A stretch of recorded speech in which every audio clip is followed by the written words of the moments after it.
Hi, I'm Olivia, and I'm a first-time mom with an 8-month-old baby boy, and I like to do things a little bit more natural, a little bit more on the crunchy side of things, and I stay home all day with my baby, and I work from home. And so if you are also in the same boat, if you're a stay-at-home mom, or especially if you are a stay-at-home working mom like me, here are a few tips that have helped me not only be a little bit more productive throughout the day, but also help me to actually enjoy every single day.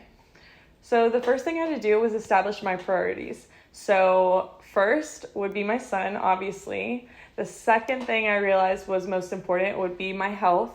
The third thing would be my work, making money. And then fourth and fifth are kind of one and the same, but cooking, which has to be done every day. And then the fifth thing would be cleaning. So that's kind of like the order of most important to least important throughout my days. So now that I've realized it's made things a lot easier for me. Although cleaning, and living in a house where it's kind of a mess, which right now it's kind of a mess, more than kind of a mess, I can let it go because I have something to do right now. Because that's not my priority right this second. As much as I would love to live in a perfectly clean house every single day, that's just not realistic, and I've realized that that's not my number one priority. And so when my son needs something, or I'm feeling overwhelmed, or I have work to do, I realize that those things are more important to me and for my household than cleaning up. And the dirt is always going to be there. There's always going to be something to clean. But now that I realize that is the last thing that I need to do, all these other things come first, and I will get to the cleaning. It just might not be exactly when I wanted to originally. But now that I have my priorities established, it's made things a lot easier for me. The second thing I had to realize, and I think I realized it pretty quick, was realizing that your time is worth more. So now that I have a child, if I'm going to take time out of my day to do something for work or do something else, it's got to be pretty important. It's got to be more important than spending time with my own child. And so there are a lot of times that I have turned down jobs, or I've upped my price for things so that it can be worth my time, because you really have to think, is this more important than spending time with my child? And if it's not, let it go. If it's not worth it, maybe up your price so it will be worth it.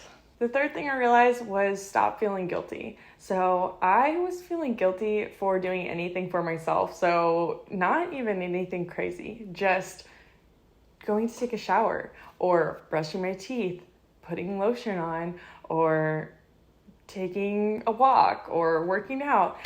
All these little things I realized that I wasn't doing on a regular basis, which is scary, yes. But no, I was not showering on a regular basis because I was I have this little baby to take care of.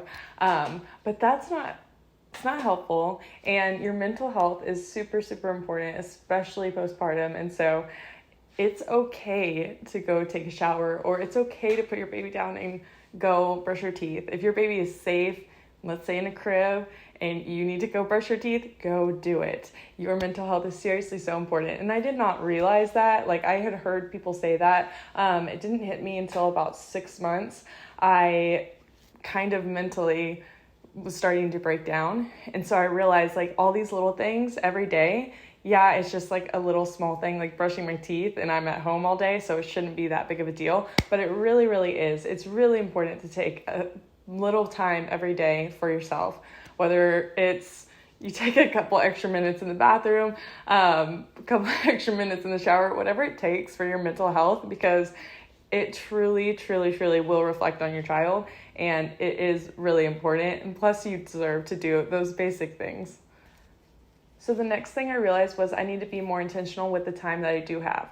So typically my son sleeps about an hour 3 times a day. So that gives me right now about 15 hours to not only work, but also cook, clean, and order groceries, and drive time, picking them up, doing other things.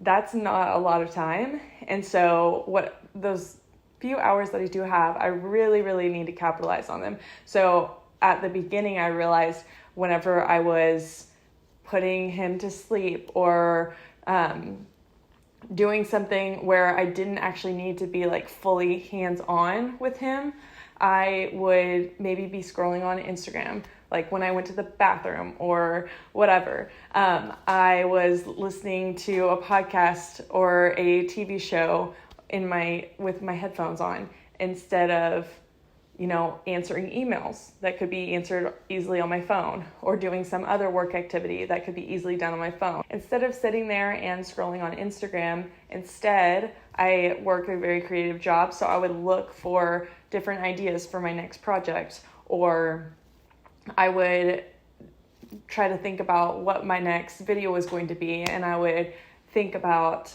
exactly what needs to go into that. And so I'm trying to use even just my mental time more wisely.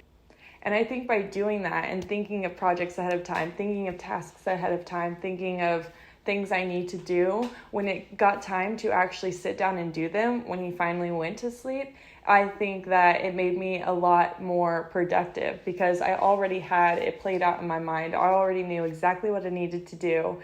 And so there wasn't that lag of, okay, what are we doing? What am I supposed to be working on right now? I already knew. I had a plan and I was ready to go, instead of sitting there and watching Instagram reels, which are not going to help me. The next thing would be to not set unrealistic goals for myself. So I realized at the beginning I was biting off way more than I could chew, and I didn't understand how this was happening, and it happened over and over and over again.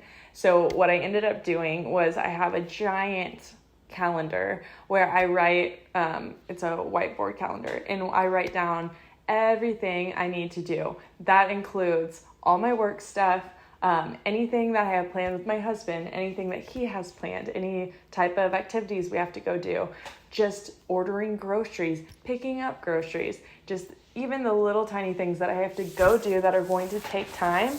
I write all of those things down, and so I know, okay, if I am ordering and picking up groceries that day, that is at least 45 minutes of my day gone. And so I can have a more realistic picture of what's going on. So I know I need to take the dog to the vet on Thursday. So that's going to cut into my 15 hours of my work week. So having all those things listed out, it makes it super clear, like the 10 things that I thought I was going to get done Monday, those are definitely not going to happen. And I can make a better plan for myself, having them all written down, having them all laid out, and stop setting these like crazy goals that are definitely not going to happen and overwhelm you when you don't complete them. The next thing I've learned, but also I'm still learning, is to enjoy the moment you're in at the time and just wait for time to open up. So it's really easy to want to finish a specific project right then and there, and then you get interrupted by your child waking up, and then you're still focused on finishing that one specific task. And you try to get them back to go to sleep, you get them, you come back, still can't finish the project. And then it happens again. And then you think you can get it done while they're awake. And then it's this whole cycle of frustration and anxiety and trying to fulfill this thing that is just really not worth getting done right at that second. And time will open up down the line, but instead I'm sitting here focusing on this one thing and causing my day to kind of be disrupted because I'm frustrated. I am not being the best mom I can be at that time for my child. So instead, try to enjoy the moment that you're in, love the child that you have at the moment, and just appreciate it. And then when time opens up, which it will, there will be time that will open up, you can get that project done. But I've learned to stop focusing on the specific task and finishing that specific task at one time, and learning more to go with the flow and just waiting for time to open. The next thing would be to build in FaceTime specifically with your child, with no other things around, no phone, no TV, no anything. We don't do screens, but there are tons of distractions, and like work or whatever. So it is super important to just take time and spend it with your little precious baby, because first of all, that's the whole reason of doing this. The whole reason of being a stay-at-home mom, even if you're working, like you do this and it's difficult, but you do it for your baby. You do it to spend time with your baby. You do it to see them grow and see their milestones and to not miss things. Ooh, why is that like making me emotional? Okay. So that is why we're doing this, even though it's super difficult and there's nobody I could or would want to pass them off to. I just can't do it. And so even when you're frustrated and all these things are happening and you have so much to do, cleaning, the dishes are piled up, you have dinner to make, it is still so important to take that time and spend just with him or just with your child, because it just brings you back to remember why you're doing this whole thing.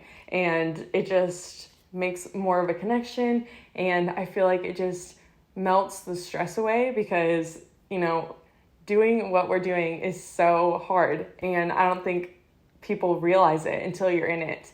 And it's a period of time. Doing that is super important because it just melts the stress away for me.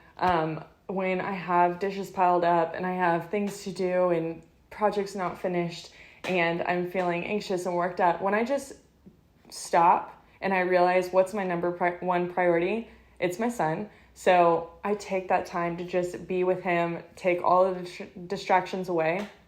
It really brings me back home and realize this is what's important. None of this other stuff is important right now. And everything else will get done just in its own time. And that just makes it a lot easier for me, and it reframes things. The last thing would be to use your resources. So at the beginning, my mom is so nice, and it's so amazing if you have a mom like this. She would ask me to just come over and clean, and she would say, just sit on the couch and hold your baby and let me come clean. And I would let her come over, and of course she would do some cleaning and I would try to help, but I couldn't just sit there and let her do that. And you can let that happen. Every time she comes over to help me clean, it is so great and so amazing. But at the beginning I was like, no, that's not happening. Like, definitely not. That's so weird. I'm not having my mom clean my house. Like, you shouldn't have to do that. But just, if you are blessed with that, let it happen. Like, it's such a difference when people come over and want to actually help instead of just take your baby. Whenever someone wants to come like clean or do your laundry or bring you food, then why not? Now, resources can be from people. It could be like my mom, but it also can be simpler things like your car. So if your baby is good in the car, like mine is, sometimes if I feel super overwhelmed and stressed, I can just go get in the car, go get a drink, and come back. And it's just this like refresher for me. It's kind of like a self-care type of thing. And I am using my car as a resource to help me clear my head. And when I come back, I can be way more productive. I can be in such a better mood. I can be a better mom. And so I think that that's super important. Another thing that you can use as a resource would be a stroller. If your baby likes to walk in a stroller or ride in a stroller like mine does, if things are going crazy and I'm not getting anything done, I just stop and we take a walk. And it just clears my head. It makes him happy. And then I can get things done. And then another thing, I know this is nobody wants to do this, but if you are really getting to a point where you feel like I cannot get anything done, I can't do anything, then if your crib is safe, I don't actually use my crib for sleeping, but if my crib is safe and I put my baby in there and he's okay, I can go and take a shower, or I can go and brush my teeth, and it's going to be okay. He's going to be safe. He's going to be fine. He's going to be right there when I come back. And so you can use things like stroller, car, crib as a resource as well if you don't have someone to help you out who can be there physically. And a 10-minute shower it can make all the difference in your day. It can make you so much more productive, so much happier, so much more like clear-minded. And so I would highly, highly, highly suggest use any resources that you have available to you. So those are the few things that I have learned that have helped me become a little bit more productive and a little less insane. It's really helped me to focus on what's important and what's maybe not as important, and then also just help me to enjoy my days versus like just trying to get through them and feeling like I just got hit by a truck. Now I feel like way more happy. I feel like I'm a better wife when my husband gets home, and it's just a lot better when you focus on your priorities, you make lists, you prioritize your time, and let's just stop the endless scrolling. Let's stop the things that are not important and just focus for the small time on what is important, because this is fleeting. It is a season of life. There is going to be a time when my son can like play, self-entertain for an hour or two, and I am going to get a break. And there's going to be a time when there's hopefully more kids in the house and I'm going to have even less time. And so this is a season. It's just a small portion of time, and just gotta enjoy it. So anyways, I hope this is helpful, and thank you for watching.